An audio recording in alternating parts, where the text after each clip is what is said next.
प्रेरणा college जाने के लिए तैयार हो रही होती है। जैसे ही वो नाश्ता करने के लिए हॉल में आती है तो कहती है, रवि भैया मुझे जरा 2000 दे दो, कॉलेज की कुछ बुक्स लेनी है। रवि अपने पर्स में से 2000 निकालकर प्रेरणा को देता है और प्रेरणा भी खुशी खुशी वो पैसे लेकर चली जाती है। तभी नाश्ता लेकर सुमन आती है और रवि पर गुस्सा करते हुए कहती है, रवि तूने प्रेरणा को 2000 क्यों दे दिए?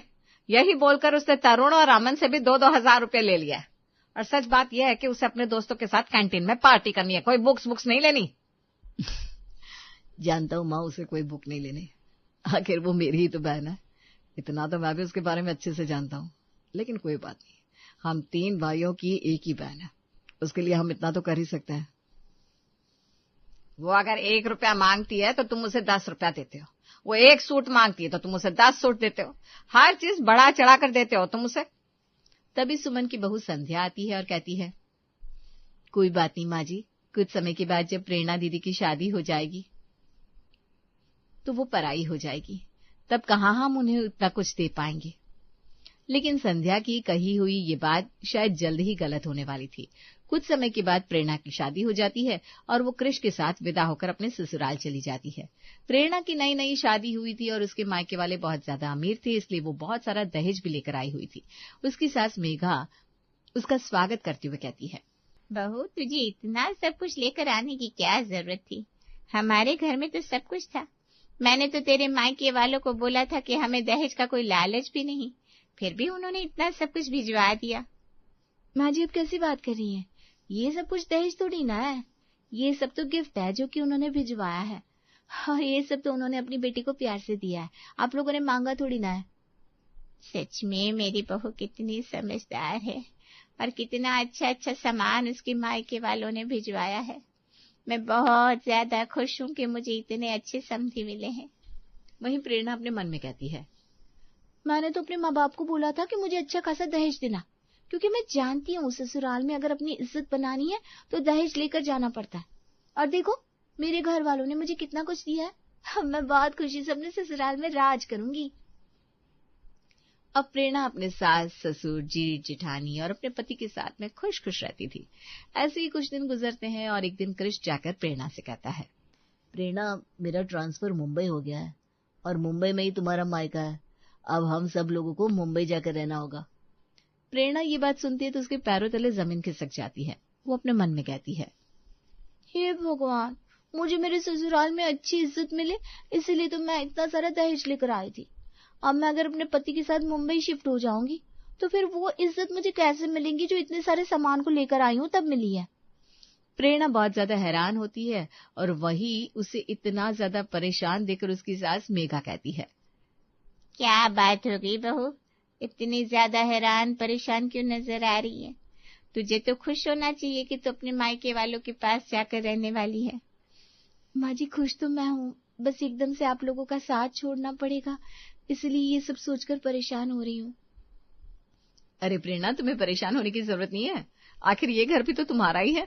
तुम्हारा जब भी मन करे तुम यहाँ पर हमसे मिलने के लिए आ जाना। अब प्रेरणा कृष के साथ मुंबई शिफ्ट हो जाती है, जहाँ पर उसका मायका भी था।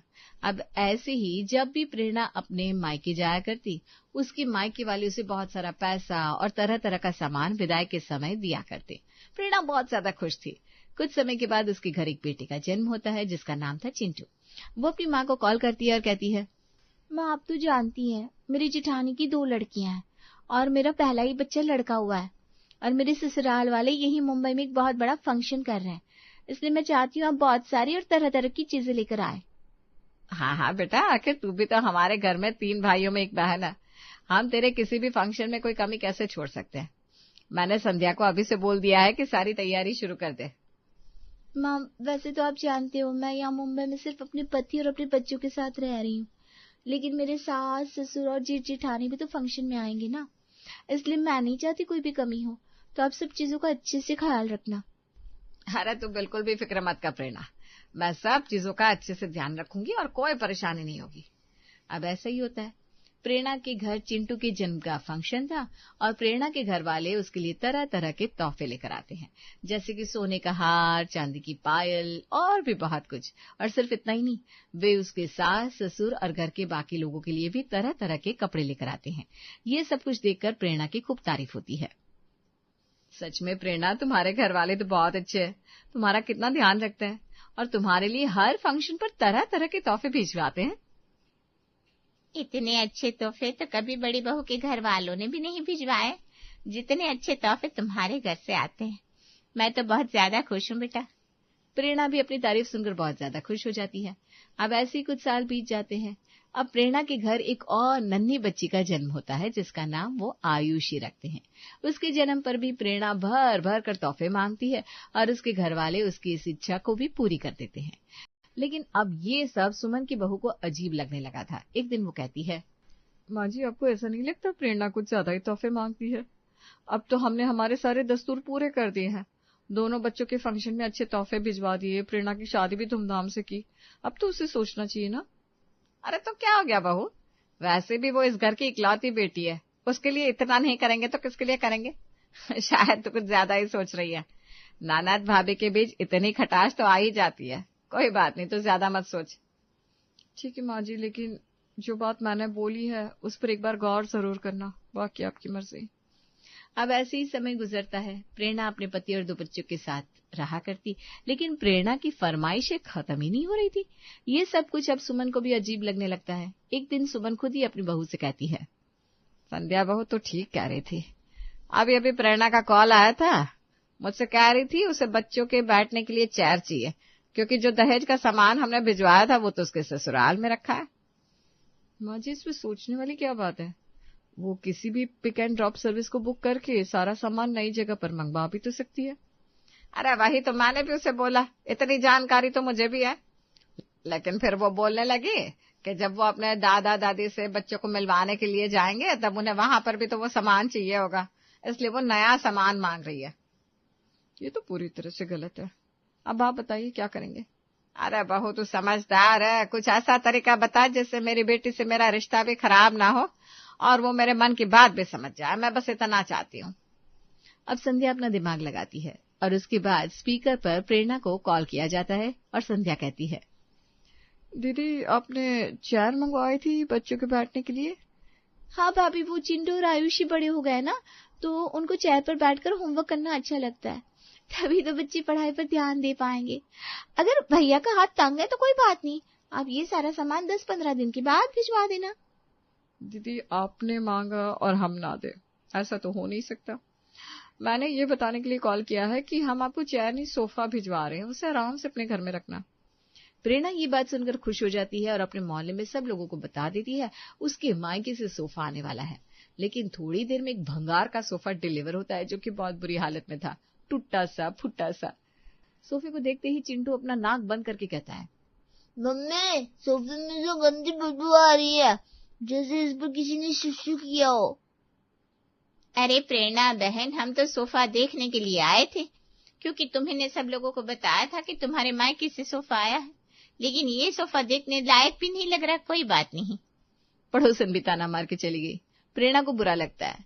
वो दोबारा से अपने मायके में कॉल करती है और सुमन कॉल उठाकर बोलती है, क्या हुआ बेटा, सोफा मिल गया? उस सोफे पर तू, क्रिश, चिंटू और आयुषी चारों आराम से बैठ सकते हो। वो सब तो ठीक है माँ, लेकिन आपसे चेयर भिजवाने के लिए कहा था, तो सोफा भिजवाने की क्या जरूरत थी? अरे इसमें क्या बात है, तेरे लिए नहीं करेंगे तो किसके लिए करेंगे बेटा? ज्यादा सोचने की जरूरत नहीं है, आराम से सोफे का इस्तेमाल कर। ऐसे ही कुछ दिन गुजरते हैं। एक बार प्रेरणा अपने दोनों बच्चों को लेकर क्रिश की छुट्टी वाले दिन मायके चली जाती है और अपनी भाभी संध्या से कहती है, भाभी, आप हमारे नाश्ते में खाने के लिए सिर्फ ढोकला, मठरी और चाय लेकर आई हैं। कम से कम पराठे, छोले भटूरे या डोसा तो बना देती, या फिर बाहर से बर्गर मंगा लेती। आपको पता है ना बच्चों को ये सब कुछ कितना अच्छा लगता है। लेकिन प्रेरणा, बच्चों को ये सब कुछ खाने से नुकसान होता है और बच्चों को इस तरह का खाना देना भी नहीं चाहिए। भाभी, आप कितनी ज्यादा कंजूसी करती हो। मेरे बच्चे कभी कभी जब नानी के घर आते हैं तभी ये सब बाहर का खाना खाते हैं और उन्हें कोई नुकसान नहीं करेगा, आप इतनी चिंता मत कीजिए। अब संध्या प्रेरणा के दोनों बच्चों के लिए बाहर से जो वो कहती है वो सब कुछ ऑर्डर कर देती है। और जब प्रेरणा चिंटू और आयुषी के साथ विदा होकर जा रही होती है तो अपनी माँ और संध्या से कहती है, माँ अब हम घर जाकर खाना थोड़ी ना बनाएंगे। भाभी को बोलो कि हमारे लिए खाना पैक कर दे और क्रिश के लिए भी खाना पैक कर दे। साथ ही मुझे भाभी के बच्चों के लिए जो बार्बी डॉल वाला हाउस लेकर आया ना वो बहुत पसंद है। भाभी अपने बच्चों के लिए दूसरा घर ले लेगी। वो घर तो रुचि के लिए मैं लेकर आया हूँ प्रेरणा, वो घर मत मांगो। अब कैसी बात कर रहे हैं? मैं आप लोगों की इकलौती बेटी हूँ, फिर भी आप लोग इतनी ज्यादा कंजूसी कर रहे हैं, ये कितना गलत है। संध्या को गुस्सा आता है क्योंकि वो घर उसका पति उसकी बेटी के लिए लेकर आया था, लेकिन फिर भी संध्या दिल पर पत्थर रखकर उसे वो घर दे देती है। लेकिन अब संध्या अपने मन में कहती है, कुछ भी करके अब मैं कुछ ऐसा करूंगी जिससे प्रेरणा दीदी की अकल ठिकाने आ जाए कि दूसरों के सामान पर हमेशा नजर रखना कितना ज्यादा गलत होता है और कितना ज्यादा नुकसान करता है। ऐसे ही कुछ समय और गुजरता है और गर्मी का मौसम आ जाता है। अब चिंटू और आयुषी को अपने घर में बहुत ज्यादा गर्मी लगा करती है। एक दिन क्रिश भी काम से थका हारा आता है तो गर्मी से परेशान होकर कहता है, अरे यार कितनी ज्यादा गर्मी हो रही है, बस इस बार मेरी सैलरी आ जाए तो फिर मैं ईएमआई पर एक एसी उठा लेता हूँ।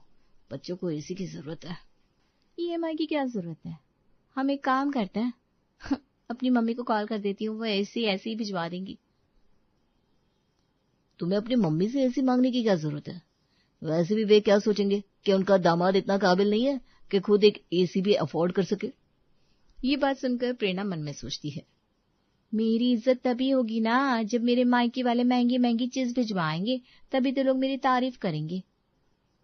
जी आपको इतना सोचने की जरूरत नहीं है, अपने 3 भाइयों की इकलौती बहन हूं मैं, मेरे लिए नहीं करेंगे तो किसके लिए करेंगे? आप बेफिक्र हो जाइए। प्रेरणा अपने मायके वालों को कॉल लगाती है और अपने भाई तुषार से कहती है, भैया गर्मी कितनी ज्यादा बढ़ गई है, आपकी भांजी और भांजी को बहुत ज्यादा गर्मी लगती है। मैं सोच रही थी अगर आप एक एसी गिफ्ट कर देते तो कितना अच्छा होता, हम लोगों को गर्मी से कितना ज्यादा आराम मिलता।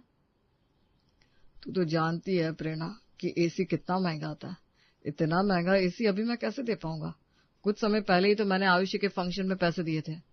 भैया अगर आप अपनी इकलौती बहन के लिए इतना नहीं करेंगे तो किसके लिए करेंगे? प्लीज अगर पैसे नहीं है तो ईएमआई पर उठा लीजिए ना।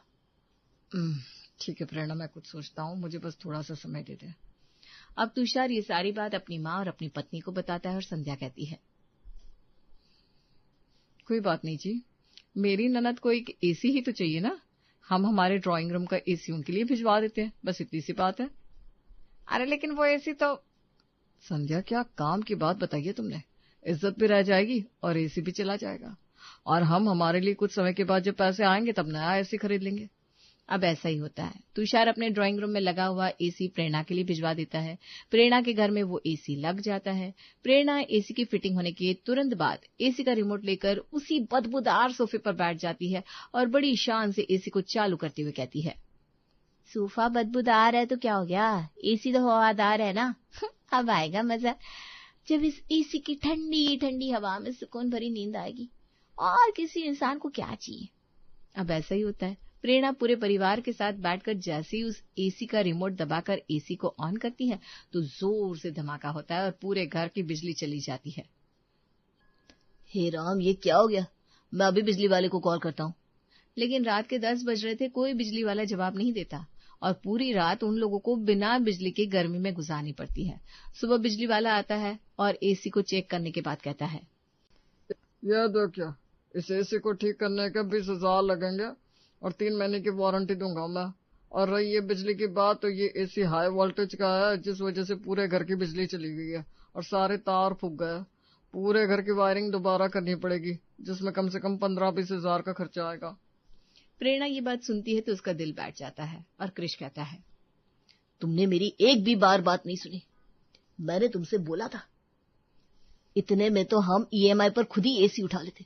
अब तुम्हारे मायके वालों को कुछ बोल भी नहीं सकते, क्योंकि एक तो उन्होंने हमें एसी दिया और ऊपर से भी हम उसमें बुराई निकालेंगे तो ये कितना गलत होगा। हाँ जी, आप बिल्कुल ठीक कह रहे हैं, शायद हमसे ही गलती होगी। हमें इस तरह से मेरे मायके वालों से इतना सब कुछ नहीं मांगना चाहिए था। उन्होंने तो दिया, बल्कि दूध मांगा तो गाय दी थी। लेकिन वो कहावत है ना, वो गाय प्लास्टिक की थी। मम्मी अब क्या करोगी? नानी से कुछ भी नहीं मांगोगी? नहीं नहीं चिंटू, मुझे तुम्हारी नानी से अभी भी कुछ मांगना है। और जब तक ये बिजली वाले भैया पूरे घर की बिजली ठीक करते हैं तब तक हम तुम्हारी नानी के घर जाते हैं और मैं उनसे वो चीज मांग कर लेकर आती हूँ। अब प्रेरणा पूरे परिवार के साथ अपने मायके आई और उसे आया हुआ देखकर अब संध्या उसके लिए तरह तरह का नाश्ता परोस देती है और सुमन कहती है, क्या हुआ प्रेरणा, कुछ और भी चाहिए क्या जो तुम लेने के लिए आ गई? माँ, मैं आपसे माफी लेने के लिए आई हूँ, बस उससे ज्यादा मुझे आपसे कुछ नहीं चाहिए। शायद मैं ही आप सब लोगों के प्यार और दुलार का नाजायज फायदा उठा रही थी।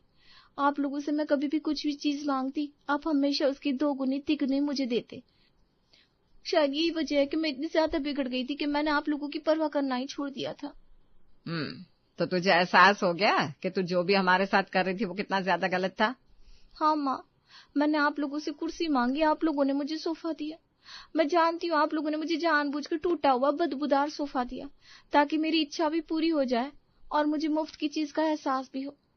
लेकिन आपकी एसी वाले तोहफे ने मेरी अक्ल ठिकाने लगा दी और कृष का 50-60 हजार का खर्चा भी करवा दिया। तभी वहां पर संध्या हंसते हुए जवाब देती है, कोई बात नहीं दीदी, मैं तो तुषार जी को बोलकर आधे पैसे दिलवा दूंगी। ये सब कुछ हमने इसलिए नहीं किया कि जमाई जी का नुकसान हो, बस इसलिए किया ताकि आपको समझ में आए कि हम लोगों को भी अपना जीवन चलाना है और 100 तरह के खर्चे जीवन में बढ़ रहे हैं, उनके बारे में भी सोचना है। भाभी, मुझे अपनी गलती का एहसास हो गया। अब मैं समझ गई कि रिश्तों का मतलब सिर्फ लेना नहीं देना भी होता है। अगर हम चाहते हैं कि कोई हमें प्यार और स्नेह दे तो फिर हमें भी उन लोगों के लिए कुछ न कुछ करना चाहिए। यही तो हम तुझे समझाना चाहते थे और हमें इस बात की बहुत ज्यादा खुशी है कि तुझे इस चीज का एहसास हो गया है। अब धीरे धीरे सब कुछ ठीक हो जाएगा।